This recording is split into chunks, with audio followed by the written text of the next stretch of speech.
Hey, everybody, it's the Glockenfleckens. We are bringing our live show, Wife and Death, to Boston. We're coming to the Huntington Theater September 14th, just right around the corner. We cannot wait, especially because we're coming to Boston before it starts snowing.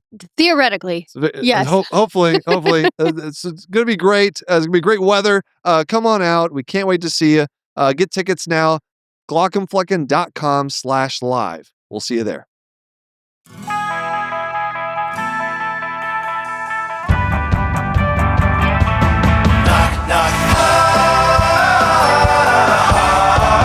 Knock, knock. Hi. Hello, everybody. Welcome to Knock Knock Hi with the Glockenfleckens. I am Dr. Glockenflecken, also known as Will Flannery. I'm Lady Glockenflecken, also known as Kristin Flannery. We're talking about stupid cancer. Stupid cancer. Dumb, idiotic, aggravating cancer. Yes. We were talking to Matthew, Zachary, and Jen Singer. So Matt, That's right. Zachary, you may know about the nonprofit called Stupid Cancer. He's the one that started it. And so he is a cancer survivor himself and now a patient advocate. He also started the adolescent young adult cancer space, really. That wasn't a thing before him. Yeah. And just, I talk about how I've benefited from advocacy efforts to bring young adults with cancer together and form relationships and bond with each other. And so I directly benefited from his advocacy work. So it was really, really fun to get everything coming full circle like that. So Matthew, Zachary, and Jen Singer together wrote this amazing book called We the Patients, Understanding, Navigating, and Surviving America's Healthcare Nightmare, released this year. So we talk a lot about the book, what goes into it, and just what needs to change, how we need to change it. Yes. They've both been patients, cancer patients, heart failure, COVID, just between all of us at this table, a lot we got of experience from all different aspects of the healthcare system. Exactly. So it's a pretty wide-reaching conversation, and it was a lot of fun. So let's get to it. Here's Matt, Zachary, and Jen Singer. Hey, Kristin. Yeah. Now we're getting into the summer months. Yeah. All right. I want to tell you something that I've been hearing about from patients. Okay. So everybody's using lots of fans and air conditioning, which can lead to dry, irritated eyes. Oh, yeah. But there's a chance that those symptoms could be something else entirely. Oh, I know the answer to this one. All right, let's hear it. It could be Demodex blepharitis. Yes. Oh, you're learning so much about eyeballs. I love it. Actually, there was a study that showed about 60% of patients treated for dry eye also had Demodex blepharitis. That is a lot. And the symptoms like itchy, red, irritated eyelids, they're similar, so it can be confusing. Ask your eye doctor to check for those little tiny collarettes on the lashes. Oh, those crusties at the base of the eyelashes. Exactly. And the good news is that there's a prescription eye drop available for Demodex blepharitis. To learn more about Demodex blepharitis, visit miteslovelids.com. Again, that's miteslovelids.com to learn more. This ad is brought to you by Tarsus Pharmaceuticals. Hey, Kristin, can I tell you about my new favorite thing? Yeah. Henson shaving. Okay, tell me more. Look at this razor. It's beautiful. First of all, it's a nice looking razor. It's aluminum. All the razors I've used previously, they're not great. Yeah. I don't know. They move around so much. It gives you like weird cutting angles where I can't. Some parts of my face are longer than others. Right. I kind of need to look professional. I'm seeing patients. I gotta look like I know what I'm doing with a razor, right? Sure. And also, like all the blades, like 3 or 4 blades sometimes with these razors, and it just irritates my skin. I get bumps and why do you need that many? It's just I don't like it. And so what Henson Shaving has done is they hired aerospace machinists. Okay. Aerospace machinists. That's fancy. Come up with this design. It's a single blade that cuts correctly and predictably every single time. Oh, because it doesn't move. It doesn't move. Look how stable this thing is. Yeah. It doesn't move, and that's what you want. And it's a single blade. I just need one blade to cut the hair. Right. That'll do it. Any other blade is just going to go across the skin. I just need one blade, right? And you don't have to put any pressure. It cuts nice and evenly. What more could you ask for from a razor? Yeah. To find out more, go to hensonshaving.com/knock-knock-hi. Again, that's HENSON shaving.com and use code knock-knock-hi. to receive 100 blades for free with the purchase of a razor. All right, we are here with Matthew Zachary. You go by Matt, right? I call you Matt? Yes, sir. Yes, Matt's good. And Jen Singer. Jen, Matt, thanks for joining us. This is a pleasure. Thank you so much. Long-time listener, first-time caller. Oh, man, it's so good. Same here. I'm so excited to have you both. And so we're going to talk a lot about cancer. It's affected all of our lives here that are in this episode here. And so what I want to start with, though, is just real quick. I have just a logistics question between the two of you, Matt and Jen, about writing a book together. Did it negatively impact your relationship at all? How many arguments have you been in the process of writing this? Did it ever come to blows? Or is it like, what are we talking? What's that working relationship like? We had like one on a break. We solved it in like 2 days. Yeah. For the most part, it was pretty easy. It was just kind of, we were on the same wavelength, and I can get inside Matt's head, so I know how he speaks, and it was. How does it feel to have painless. someone in your head, Matt? Does that feel good? Is it disorienting? It was a little like Total Recall for a moment, but I got over it. Well, how did you guys come into contact with each other? Like, how do you give me the history here? Well, I don't remember the exact date, but Jen and I met through the lens of cancer. We're both survivors. And I think it was through my nonprofit at the time, Stupid Cancer, wasn't it, Jen? Or a little afterwards?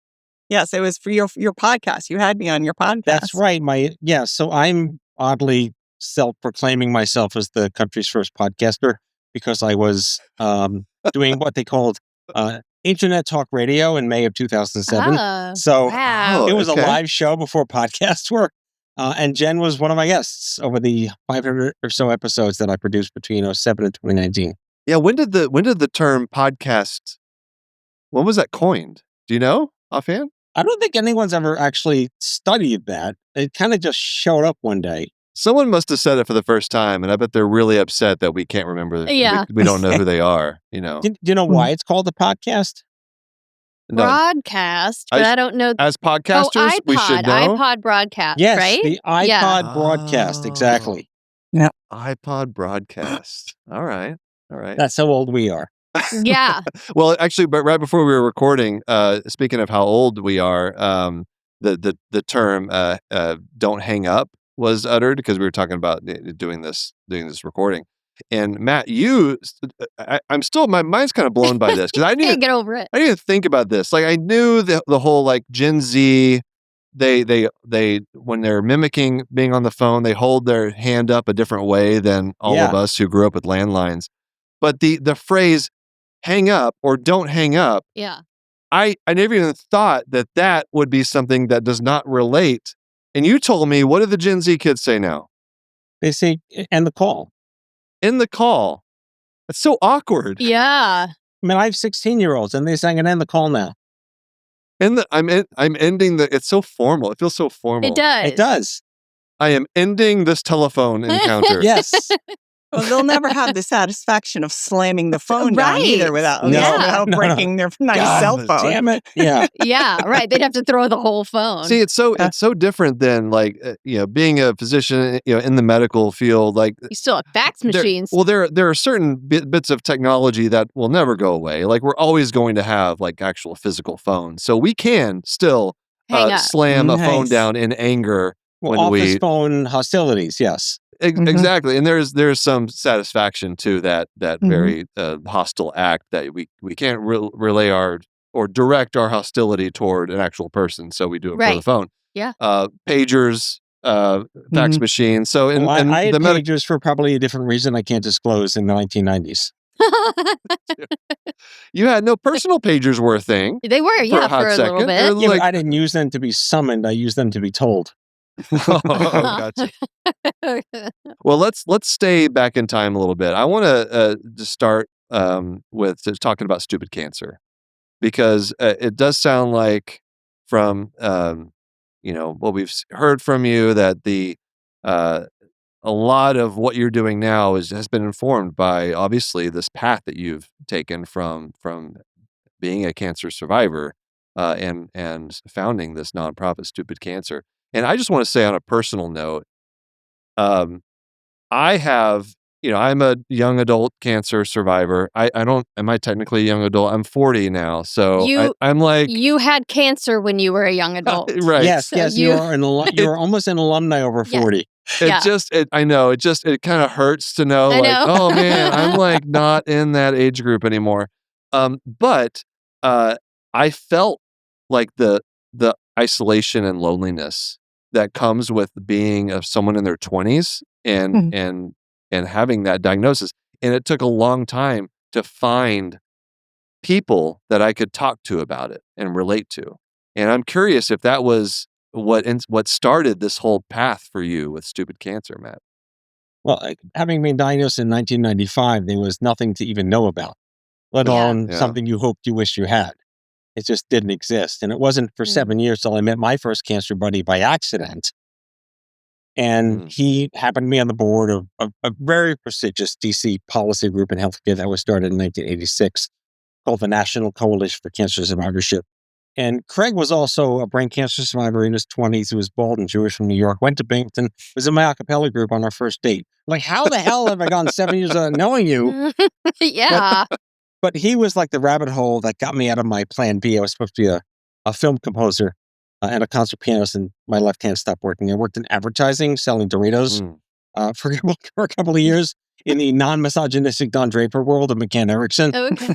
And but Craig became like this, the Wizard of Oz one color for me. And all the things that I didn't know I wished I could have had were there in front of me, the least of which was this emerging cohort group of what they were just starting to call adolescents and young adults. Those were not 3 words that went in procession in research, in policy, in best practice. It just didn't exist. So I hopped on like the Livestrong bandwagon with those yellow wristbands. And I realized that, I'm not a comedian per se, but I'm just a weird, quirky, funny Brooklyn guy. That what we needed as a generation was anger, snark, and humor to kind of distill the inanity of not being 80. Not that it's great to be 80 with cancer, but that we just didn't fit in anywhere. Yeah. So Stupid Cancer doesn't really have a fancy rationale behind it. It was just what would Homer Simpson say if he got sick? Yeah. And he would say, dope, stupid cancer. I've always wanted like Dan Castellaneta to show up and just say the damn words. So I wanted to build a brand for Gen X specifically because that was our age that basically gave people permission to be 20 with cancer and raise the bar on what was beyond research and advocacy in terms of we're a generation that has different needs, mostly fertility, especially with testicular cancer, which you had, right? And all the radiation I had basically made me nuclear, and I had nothing going on downstairs. So from that perspective, I wanted to build an organization that spoke to us, that was in our tone, in our language, 80s references. And that was the origin of Stupid Cancer. And it just really took off at a time that was right before the internet, when we still used like free Gmail and free MySpace and old school boards and like just remember mail? That. Yeah. I kind of do. Imagine when was there a moment when you're like, oh, this is taken off, like I'm tapping into something here? Like, did you have that kind of moment? Well, I didn't plan for any bingo cards when I started this. It was a total lark just to see if it would stick. And it really did. But I don't know how this happened, but within a week of launching meant something very different in January of 2007, I was picked up by the New York Times for this massive expose. And how did they find you? Speaking of still don't that it was know. different. Oh, interesting. I still have the article. I still have the URL for it. Oh, but funny. From that article called Focus Under 40, Too Young for This, came like the Wall Street Journal and Newsweek and the Washington Post. And eventually I was coined the number 17 website in America by Time Magazine in August. So, and it's me in a room with no money. Yeah. Yeah, but you're also a bald, quirky Jewish guy who does a cappella. So I guess that you had a lot going for you. I had a talk show on the internet. that sounded like crap over streaming, but somehow people listened live. And maybe that was the magnet. It just became the thing people didn't know they wished they could be part of, that they hated to be a part of. Well, Jen, let's bring you into this. You've had your own, battles with cancer, and kind of how did you get into this world of kind of advocacy and interest in meetings, Matt, and coming together to put together this amazing book? Yeah. So back when I first met Matt, it was through a mutual friend. I had launched at the time, it's now defunct, a website called Parenting with Cancer, because I was on the other end of the AYA. I was diagnosed at 40. Matt gives it to me, but I technically wasn't AYA. Honorary grandfather AYA. clause. Honorary, right. But I had 2 kids. They were 8 and 10. So I Googled, how do you parent with cancer? And I got parenting kids who had cancer. There wasn't anything about, what do you do when you're the one who has cancer? So at the time I was writing about it. I was writing about it for magazines. I've been a freelance writer forever. And that's how Matt and I got together, and he put me on his podcast. And that was the angle that I was taking at the time. And then I sort of took a little, I wouldn't call it a detour. Because I had cancer, I became a medical writer for NYU Langone and a bunch of other hospitals in New York City. I mean, who better to describe a PET scan than someone who's had 15 of them? Right. So I turned it into that career. And then when I had been writing books for the last couple of years, and then Matt's like, he wanted to write a book. We knew each other. Hey, who do I know who understands stupid cancer, his struggle, his snarky sense of humor? It was a match made in heaven. It turned out this great book, We the Patients: Understanding, Navigating, and Surviving America's Healthcare Nightmare. Did you brainstorm different ways of describing it? And you settle on nightmare? Was that because I feel like it's good? I feel like it's, you could have gone a lot of different ways. Really well, Will. Yeah. We wanted a different word that had a curse word in it, and the publisher wouldn't let us do it. It's a give and take, right? Yeah. With the publishers, you gotta fight your battles where you can. Matt, for you, this dealing with the healthcare system started, when you were 21, and which was 30 years ago, right? Yeah. Math. Oh, yeah, right. What? Well, How that's about just that? rude. How about that? No. But Welcome to me. but I'm curious what. I guess because I know I didn't really start, really experiencing the healthcare system till I was a patient, but that was, relatively. It was about 15 2013. years after you were doing. So, what was the healthcare system? What was it navigating it like? What do you remember from that initial diagnosis and treatment? Well, we brought this up in the book. One of the things that mattered to me that Jen and I agreed on right away is that there has to be a little bit of a history lesson in the book, because we tend to lose sight of the fact that we have different terrible problems to have than we had different terrible problems to have in the 1990s.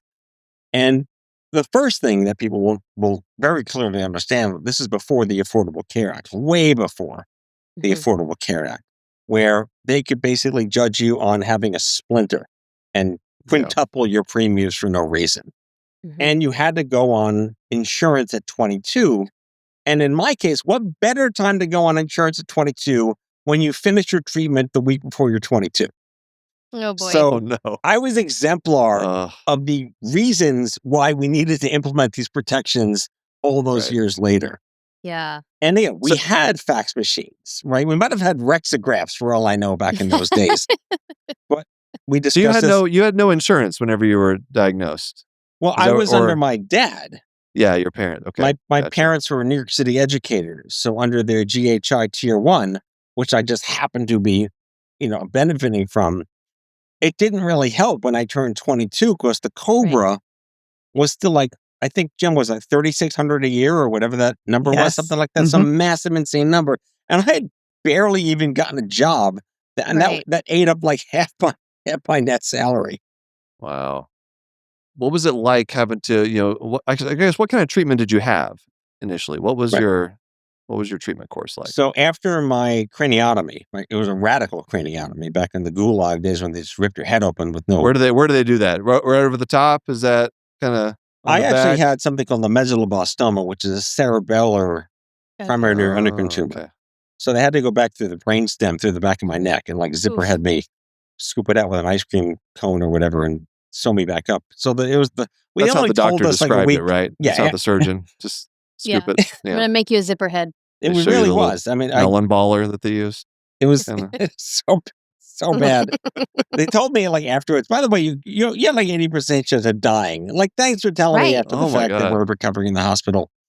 But I had radiation, which was the standard operating procedure, and it was like 6,000 CG, abyss, and I can use fancy medical words because you're a doctor. I had 3,300 stereotactic radiosurgery to the posterior fossa and the pons, on top of all the other gulag crap they gave me. Right. I think the most important part that matters today, and Jen would agree, is that patients don't really have a lot of autonomy anymore in our decision-making process. But I had a very negative experience in that situation, and that I was a concert pianist. And I did have a problem performing with the tumor in my head. And if they took the tumor out, I was able to play a little bit. But the chemo they wanted to give me, which they didn't disclose the side effects of, would have made me deaf and numb. So you'd Oh my think God. that you'd want to tell the kid who may want to be a musician again one day, we want to give you chemo, but it's going to make you deaf and numb. And they didn't do Right. that. So Oh, the wow. only reason I said no is because I happen to have an uncle who's a geneticist that stepped in and basically on my own behalf said, what do you want to do to my godson? He told me, Matt, you'd rather die in 5 years and not do chemotherapy so you're deaf and numb than be Mozart, for 70 years and not be able to hear or do anything. So I just said no to chemo. I do not recommend people say no to chemo in 2026. This is through context. Right. Yeah. Exactly. Well, but it does bring up the good point that there are trade-offs to any treatment, right? And it's important to understand the implications of the treatment beyond, okay, now the pathology, we got that out. That's not the only way that, your life is going to be affected. So it's important to have those conversations early on. I don't know how much they're doing that even now, probably more than back then. But that's still, I feel like, when, as we've been going through things, not super common to have those conversations. Right. But then there are the things that they don't tell you that are going to happen to you because of the things that happen to you. And Jen is exemplar of that as well. Yeah, Jen. Go ahead. So, what he's referring to is I had, in 2007, I had aggressive B-cell non-Hodgkin's lymphoma. I had a tumor the size of a softball in my left lung. I was misdiagnosed, undiagnosed for about 8 months. It was, you're tired because you're a mom. You're tired because you're 40. So by the time they caught it, I was basically, my doctor told me later, 2 months from death. I would have had probably cardiac arrest and my lung would have collapsed. So I had to have the atomic bomb of chemo because this was an aggressive cancer. I had R-CHOP, and then they got it shrunk down to like a bird seed side, but it wasn't gone and it would have grown back. So I had to have radiation and my heart was in the direct line of fire. So in 2020, after I got the OG COVID in February, my heart shut down. I had a complete heart block.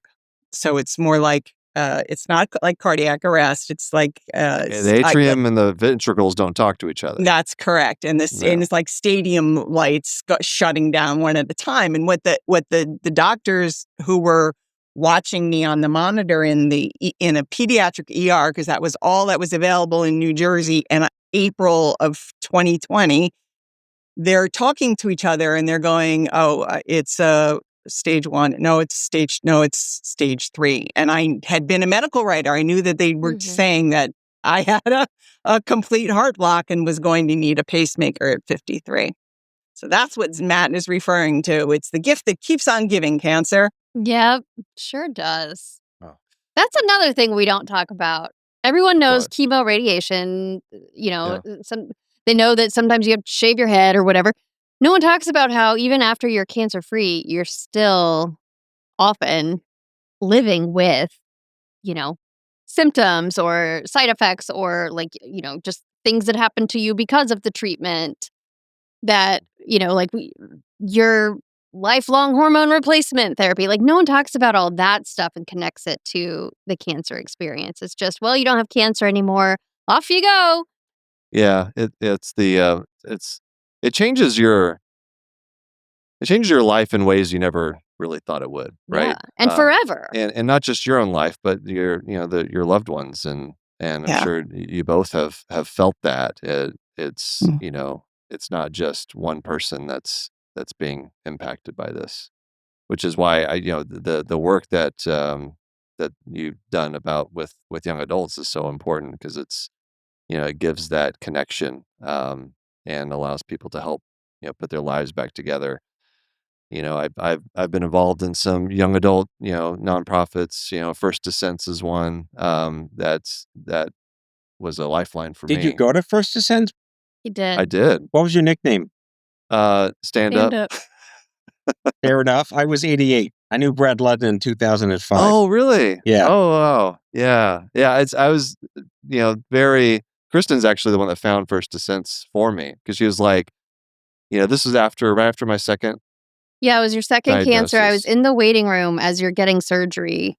Just that is its own unique So it's kind about of to lose. hell is Yeah. when you're in the waiting room as the Mhm. family Yeah. member. But anyway, so I had to keep myself busy. And I knew, I was like, he's not a support group guy. Like he doesn't want to talk, period, about anything ever, really.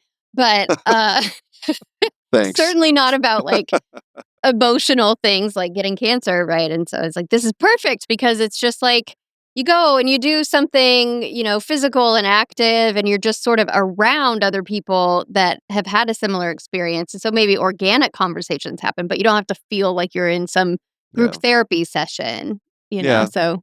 And it's just different ways of connecting with people, Yeah. and so it helped me a lot, and I really appreciate what anybody who does work in the AYA space is. It's just so important. But let's take a quick break, and I want to dive into the book, some of the reasons why you guys work together on this, and some of the things that I want to put it into context for people who might be experiencing cancer or have a loved one who's experiencing it, or just the healthcare system in general, and give some like tangible things of ways people can like kind of navigate this whole thing. Okay, let's dive into We the Patients, understanding, navigating, surviving America's healthcare nightmare. So one thing I hear a lot of from when I make a video about the U.S. healthcare system, inevitably I'll see a lot of learned helplessness in the comments. A lot of like, what's the point of fighting? What's the point of even trying to fix this? And one thing I really liked about your book is that you know, we would love to like snap our fingers and have affordable, accessible healthcare for everybody. But I think there's a lot of self-advocacy that can be done, that needs to be done. Like patients need to advocate for themselves, but also somehow they have to have the tools to allow them to be able to do that. And so what are your thoughts, both of you, about, how people can kind of start understanding the system and navigating it, and ways that they can advocate for themselves? So Matt, if you want to kick that off. Sure. Jen and I are very yes and all the time. So, yes, people need to be their own advocates, and they shouldn't have to be because that alone is evidence Yeah. of the system's failure to start. True. Yep. And as if you need one more thing to do as you're going through chemo, for Right. example. Yeah. Yeah, Good and Jen brought you shouldn't have to be fighting cancer and insurance at the same time. Right. I mentioned before that we had different terrible things 30 years ago, and those different terrible things where you just kind of died. Mm. And today, you mostly kind of live, but we're now dying by denial. It's a different, terrible problem to have. And having seen 30 years of medical breakthroughs and genetics and testing and all the things, and now we can't even access them, and they're there to help us.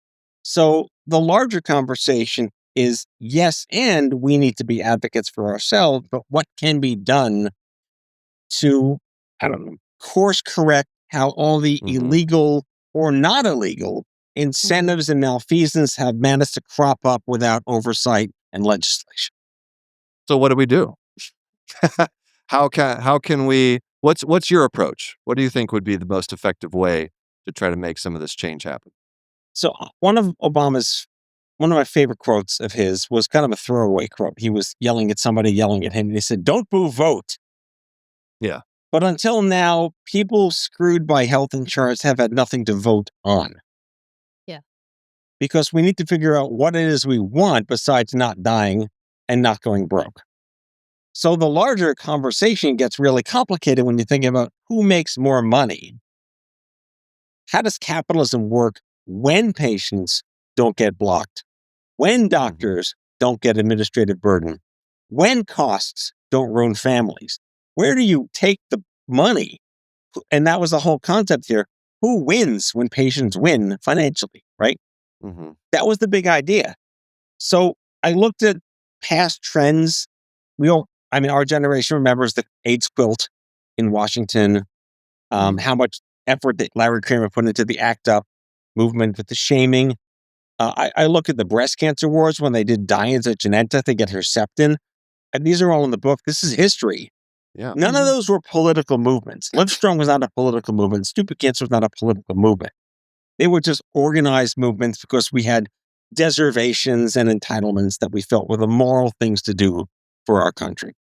We've moved past morals. We can't shame them anymore.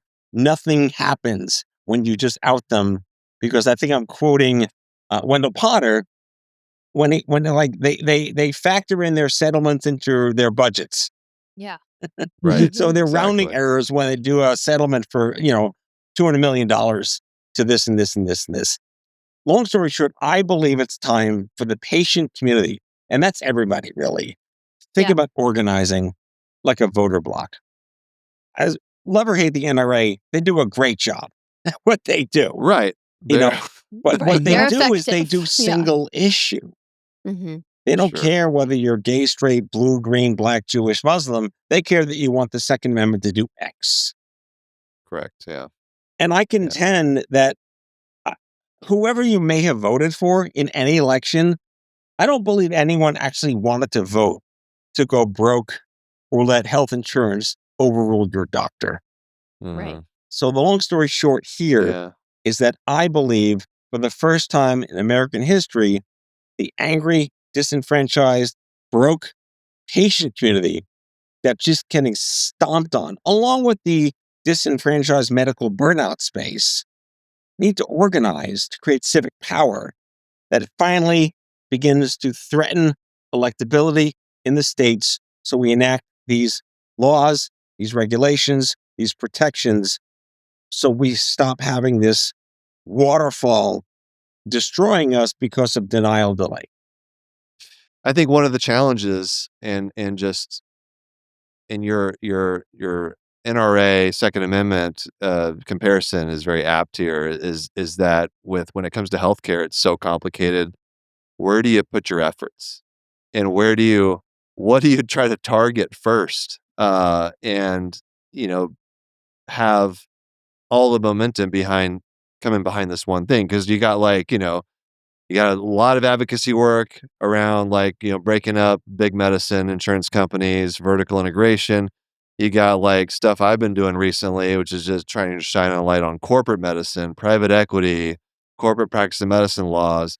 You got, prior authorization reform, another group of people is just solely focused on allowing physicians to own hospitals again to increase, so my point is there's so many different pathways, and we are talking about how important it would be for all patients to come together, but it almost feels like, What does that look like? what is that? Yeah, Where do you Where do you put your Where do you efforts? show up? I mean, can you do it you do all of these things together? Because it almost feels like you'd be diluting the cause a little bit. I don't know. Maybe I'm wrong. I understand what you're asking, and it made sense to me what he was talking about when he first came to me, because I had worked on an organization called Fight for Freelancers, there was this law that came through in various states where it was going to turn freelancers, those of us who are self-employed and work for ourselves, into employees of our clients. And we didn't want that. Mm. So we fought that. And the way we fought that was in the states where they were trying to get the laws passed. And then it would be like whack-a-mole. We quashed it in New Jersey, it popped up in Michigan, and we just kept quashing it, and then it popped up nationally. But what you do there is you test it out on individual states and stop or enact new laws, introduce new laws. It doesn't have to be stopping things in one place. And if it works there, then other states can pick up and do it. And I think that you just have to pick something that affects that you have a chance of making change in your state, and then go from there. Yeah, and Jen's president really reinforced my instincts that there is so much noise. To your point, how do you pick and choose? Everything's a Jackson Pollock painting. But if you start to think a little upstream, what's the most important thing that people in America don't do enough? Vote on things. Because everything's single issue. It's Israel, it's gay rights, it's immigration, it's inflation, but there's no healthcare single issue. So going back to the states, what drives power and money? Electability. And nowhere but state senates and state mayors and state ombudsmen and state aldermen and state senators are going to be receptive to what I think the NRA claims they're 4% of every congressional district. And that's, I think you need 3.5% to be a threat. If you start to organize patients, just the cancer community alone would probably writ large agree that we're sick and tired of being abused by delay deny. And we'd rather have our doctors not spending 3 o'clock in the morning doing administrative crap, but really helping us and not letting insurers be our doctors. Yeah. If you could get X 100,000 Americans in districts, let's just pick one state. That's like 20% of every district. That's 4 times the NRA. What would you do with civic power? And that's upstream, because then you have control over what you want to regulate with all the noise below it. What state do you have an opinion on what state would be the first place to target? New York, right? No, there. Surprisingly, no. Believe it or not, you probably know this. Arkansas just passed the PBMs can't own pharmacies law. That's right. I did. Yeah. That happened earlier this year. Yeah. And Huckabee got Walmart somehow to agree to that. So I'm very impressed that she figured out whatever the hell that is. But if I had to pick a state, and Jen knows this because we've been there, we've done some work there, is North Carolina. North Carolina, and one of the co-founders of the We the Patients organization is in North Carolina. I met her at Livestrong, and she's also a young adult survivor. North Carolina was one of the first states to try to pass PBM reform laws in the form of oversight on peer-to-peer. So you're not talking to a dentist, when you are doing an appeal. That physicians that are paid by the payers should be licensed in the state, should have malpractice in the state, and that there should be oversight and protections that don't downstream delay too long. The bill passed the House almost unanimously, but it's stuck in the Senate because of the insurance lobby. So North Carolina is a ripe state to start to codify what a voter bloc could look like. And then the senators realize, oh my God, we have half of the state wants us to pass the law that the House passed. And then you have the civic power. And if it works in North Carolina, then the whack-a-mole happens. And in certain states like New Jersey, they tried this, but then Blue Cross just left the state. So they're going to find ways around this no matter what you do, but you got to start somewhere, like Jen said. One of the things that we wrote about in Market Watch was about pre-existing conditions. Because if the ACA is near death, and they've attacked it 75 times, does the pre-existing protection for pre-existing conditions law go with it? Right. Right. Yeah. And if it does, then we're back to Matt in 1995. There's so many different directions to go with legislation, but I do think from a, focusing on claim denials and honestly transparency. I know you talk about this a lot in the book. You mentioned, talk about transparency and kind of where we are. I feel like a lot of our problems would be easier to solve if we could just show people. Look at, these hospitals are supposed to be publishing their prices, but there's all this noise within that data. Is it truthful? Is it, do we need to see what their reimbursement is from insurance companies for different services? And so just trying to improve transparency so we know exactly what things cost and what's being covered and the percentage it's being covered. I feel like, even though data, like the death of data and the era of misinformation, it seems like is currently happening. But it does feel like if we can actually see this, shine light on what is actually happening, then you'd be able to motivate more people to get out and like, oh wow, I can't now. I actually see like this. You can actually see the problem here, and have more motivation to fix it. I don't know. Well, that and also I think that, you know, It's all shrouded in obscurity darkness. is a strategy. Yes. Yeah. So Yeah. the more, the less obscure you can make things, the harder it is to sort of, Yeah. get by doing these shady things. So yeah, motivating for the people and also maybe a little bit, taking a little bit of the air out of these really terrible practices that insurance companies and PBMs and whatnot are doing. Because if no one understands it, no one can get mad about it, right? Well, what Jen brought to the conversation, which I just love, not you like making your favorite kid. We spent a year building this thing, but we wanted to create a hook that helped people like knee jerk a little bit. And basically, we're saying that the American healthcare system isn't broken because it was built this way to not work for the people who pay into it. Right. And obscurity, obfuscation, and delay deny and lack of transparency is the business model, Yes. depending on the fact that they're expecting most people to not know how to appeal. They're expecting the paperwork to kill the opportunity to fix anything Yeah, I else. think it's like 7% of denials get appealed. It's some awful percentage. I Oh, can't no, remember Jen, you exactly. want to do the stat? I love doing the stat, but I'll let you do the Go stat. ahead. All right. Go ahead, Matt. 80% of appeals are overturned eventually, but only, was it 2% of denials are 2%. appealed? Mhm. That's the That's model. yeah. Yeah. They're hoping people just give up. Yeah. That's the And model. That's why it's built this way. It's built for shareholders. Yeah. Yeah. Why do you think that is? Is it that people don't know they can appeal? Is it you're already, fighting an illness, you don't have the energy and resources to take the time to appeal? What do you think it is? Well, like when you go to the supermarket and you buy your stuff, you immediately look at the receipt and make sure they didn't make a mistake. And if they did, you go right up to the counter and they fix it. That's not how healthcare has been structured. It's Right. not a demand market, right? You pay into it to walk into a store you hope to never shop in, but then they figure out what's on the shelf. Someone else decides how much it costs. They don't tell you what to do, and they never tell you how to leave. There's no exit Right. sign. So, from that metaphoric perspective, right, it's designed in a way where you don't even know to know.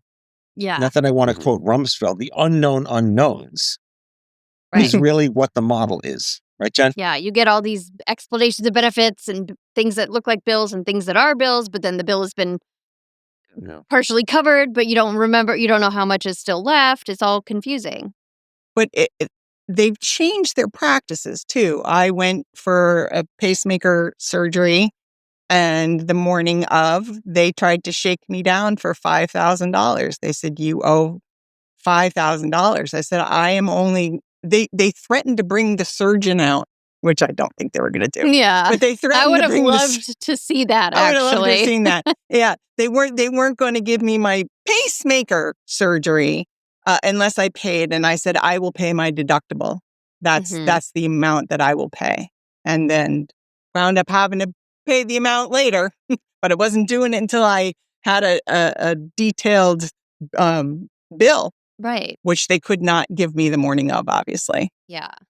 You bring up another good point here, Jen, about a tactic that these big health insurance corporations, I think, like to deploy, and that's where the blame should lie. Right. It's like, Yeah. who's at fault for all the ills of our healthcare system? Mm-hmm. And you see it so often that they're trying to put the blame on the doctors. It's there's so much fraud. We have to, if we don't require prior authorizations, these doctors, Yeah. they'll sign you up for a spinal surgery even though you got a hangnail. Like it's like it's shocking sometimes. I mean, it's not shocking. It's the tactic. it's a strategy. Mm-hmm. Because they want to shift the blame, and the doctors are, I mean, we're the face of healthcare, right? Where we are who the patients see. And so when something goes wrong in a patient's life, with regard to healthcare, something might happen that it's the doctor's fault, but most of the time it's a healthcare system issue that we are just as subject to the whims of these CEOs and these billion-dollar corporations as patients are in certain respects. But if they can get us fighting with each other, then we're not looking at them. Yeah. Well, there's normally 3 Spider-Men pointing at each other, but American that's healthcare has right. about Yeah. 7 pointing at each other. That's right. Exactly. And so it's like part of the challenge is trying to not only describe to people, and I'm thinking through the lens of social media and just, creating content, creating a book, podcast, whatever it is, you have to try to like show people what the problems are. That's like the first step, right? Like, what is the problem? And then like, where do we go to fix it? And some of that's just showing, hey, no, it's not your doctor. Your doctors, we want to do this procedure. We want to do this treatment for you, but we are being, we're having all these obstacles, these hurdles thrust upon us to try to make that happen. And I think that's part of that education piece, is trying to get people to understand that. And also make them angry enough to do something about it. One of the things we keep hearing about this book is that, how is it so entertaining and yet I'm really pissed off? Yeah. That was our goal. I love it. That's a great space to be in right there, because then people are paying attention because it's entertaining, and then they leave wanting to do something about it. I'm curious, Jen, what was something that during the writing process of this book that would just kind of, was there anything that just kind of was unexpected, or just like, whoa, Yeah. I didn't realize, like, this is, wow, like just kind of took your breath away, like, oh my God. It was constant. And also, don't forget, we were writing this last year, right when I call it one big bastard of a bill, he wouldn't let me put that in the book, was going through. So we didn't know. We had to keep in mind, this was coming out in June of 2026. And we had no idea, are we still going to have healthcare? Is the ACA still going to exist? The thing that frightened me the most is I did some interviews with people in the industry, people who in the know, lawyers and such. I asked them, if the ACA dies, does the protections for pre-existing conditions go with it, or will it still be intact? And nobody could answer me. Nobody knew the answer to that. And I think they still don't know. And that's what terrifies me. The idea that could go away, because I'm going to be uninsurable if that happens. Who the heck would want to insure me?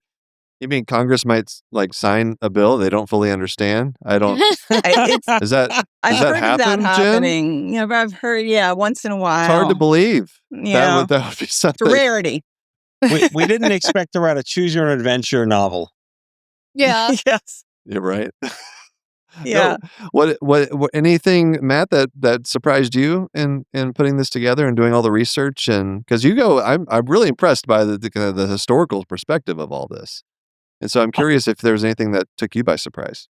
Well, my pandemic hobby, instead of an adult coloring book, was I had the chance to produce a documentary on Spotify about the history of cancer advocacy in America from the Mm. 1960s to celebrate the 50th anniversary of the War on Cancer from 1971, which was 2 years before they ruined it with the HMO Act of 1973. Oh, yes, So, Oh. Yeah. yes. but in doing all of that historical reconnaissance with like a team of 7 journalists, I learned so much about the 1800s, the 1910s, and all that seed was just sitting there. So when we wanted to write this book together, it had to go back to not just that it's broken or that it's working by design, but here's how it got there.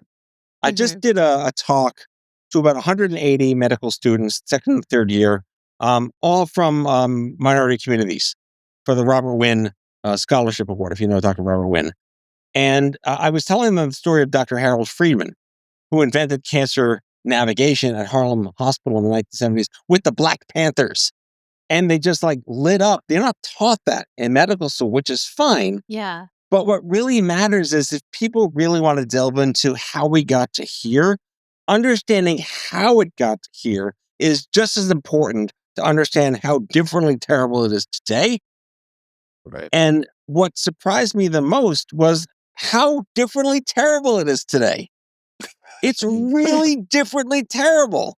From all the decisions kind of adding up on each other, and eventually it produces this Frankenstein's monster of a healthcare system we have. Well, what infuriated me that I wasn't prepared for was kind of the adjacency we have with the documentary, the Buttercup documentary. I was unaware of how much pain the medical space has been in for so many years. I heard the stories with the pandemic and whatnot, but I really wasn't prepared to be kind of intentionally and happily thrust into that space and get involved with film and the movement. And we wanted to make sure that that voice is as equally relevant. You know, with 7 Spider-Men pointing at each other, the last thing I want is a physician that's on the edge. The last thing that I want as any patient is any physician that isn't able to practice Hippocrates under the crushing weight of administrative crap that's intentional because private equity just would rather have all of us dead. Nothing surprised me at 52 years old, but that's really what hit home the most that I wasn't prepared for. Yeah. I think you're not alone. Part of it, honestly, is like I don't want to say our own fault as physicians, but the ethos of being a physician for so long was hiding that hmm and like don't show to patients that you're hurting, that Or you're that you're burnt out, human at that all. you're Mhm. that you have Right. real And human you're human. emotions, right? Like it's just like you don't do that. Be a professional. You're a doctor. Like it's supposed to be hard.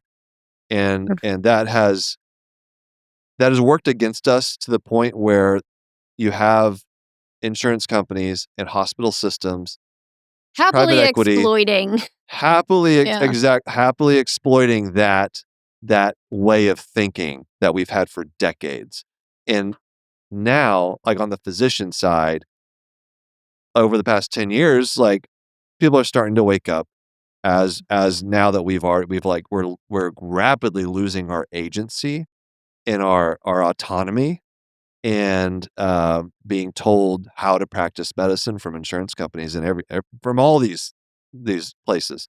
That's something that I in my content that I've been trying to get across a lot of to the general public with anything I put out about the healthcare system. Like, look, we are just as much cogs in this machine, as patients are, and we have an idea of how to do this job right.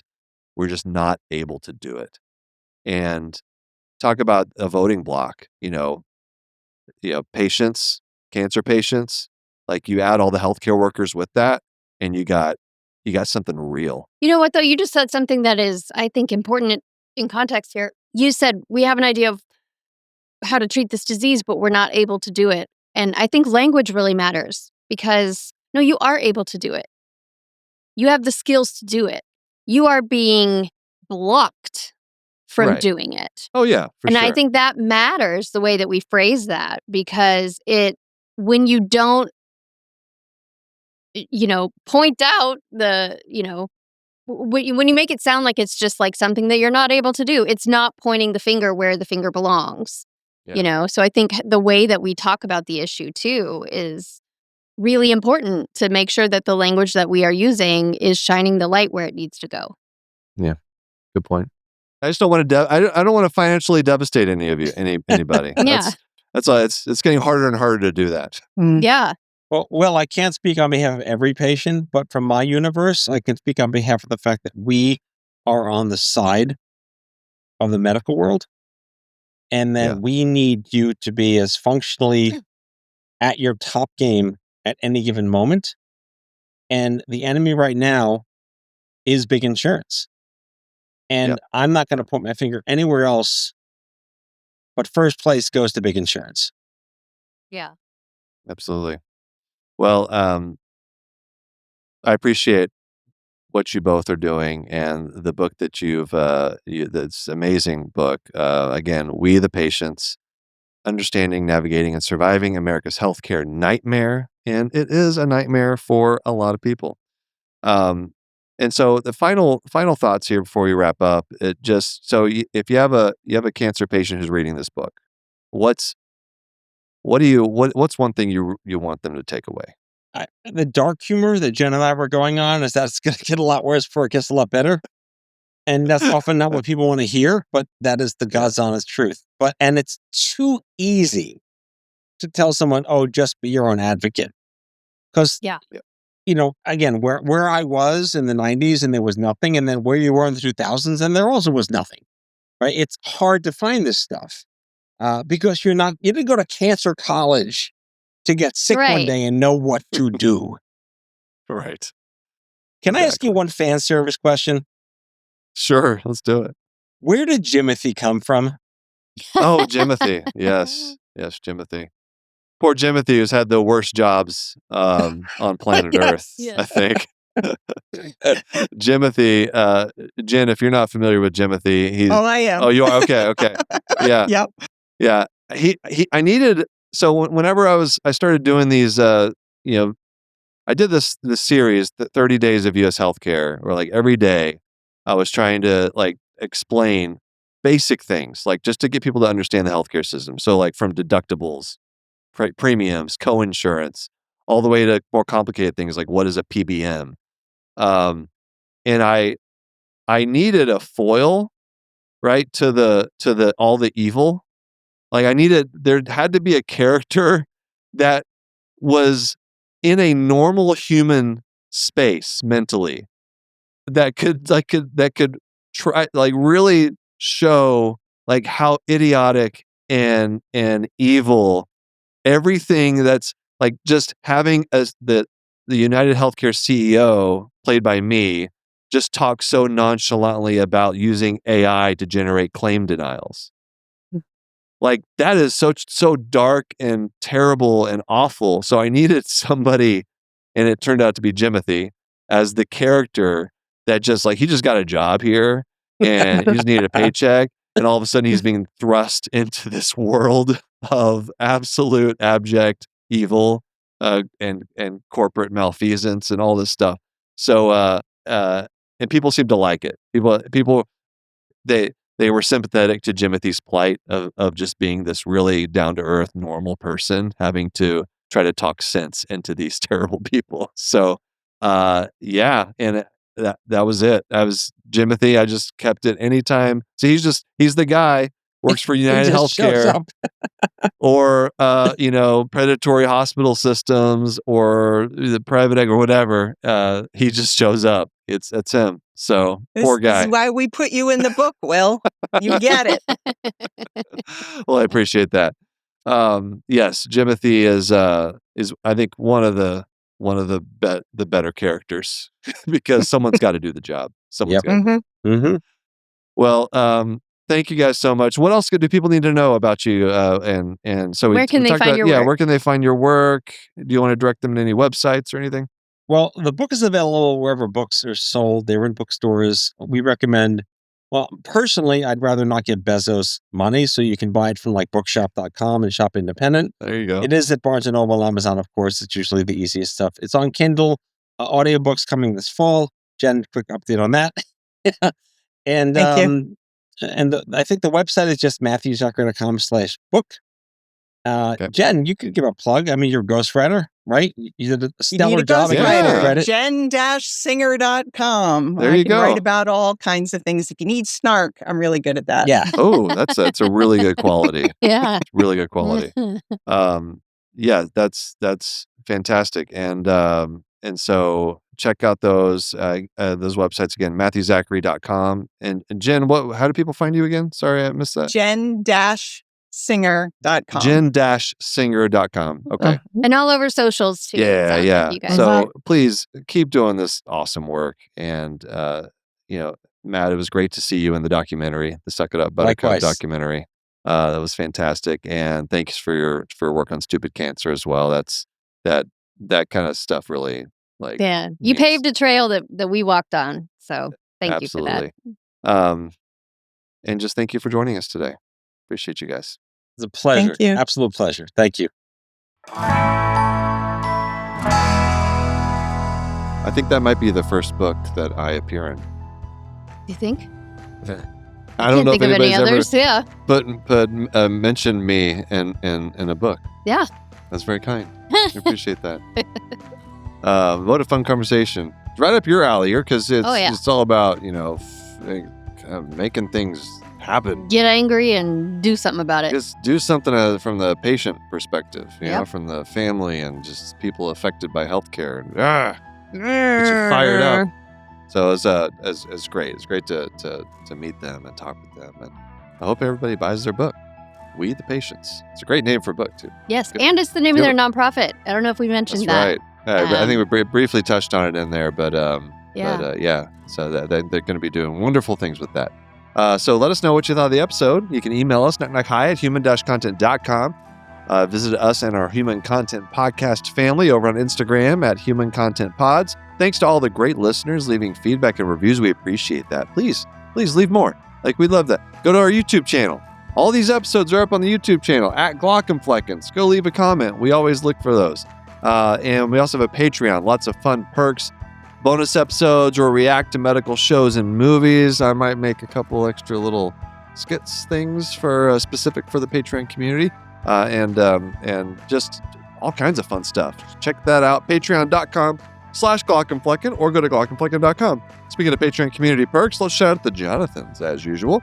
Lucia C., Edward K., Marion W., Mr. Granddaddy, Caitlin C., Brianna L., MP Cole, Tracy B., Mary H., Keith G., Parker, Muhammad L., David H., Kaylee A., Gabe, Gary M., Eric Beast, Marlene S., Scott M., Kelsey M., Dr. Hoover, Sean M., Ryan N., Jess K., Hawkeye MD, Bubbly Salt, and the one and only Johnny D. Patreon roulette time. Random shout out to some of the emergency medicine tier. Shout out to Chris L. for being a patron. Thank you, Chris. And thank you all for listening. We're your hosts, Will and Kristen Flannery, also known as the Glockenfleckens. Executive producers are Aaron Corney, Rob Goldman, and Shanti Brooke. Editor and engineer is Jason Portizo. Music is by Omer Benzvi. To learn about Knock Knock High's program disclaimer and ethics policy, submission verification, and licensing terms, and the separate release terms, go to Glockenflecken.com or reach out to us, knockknockhigh@human-content.com with questions, concerns, or fun medical puns. Knock Knock High is a human content production.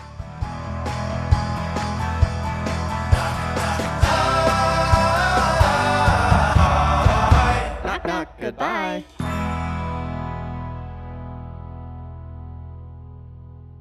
Thanks for watching the episode. You can find more on that playlist over there. If you prefer to listen or you just had your eyes dilated, you can binge full episodes wherever you get your podcasts. Or join the party over on Patreon, where you get early access episodes, hang out with us, get lots of exclusive bonus content. Help you subscribe, leave a comment below. Let us know what you think.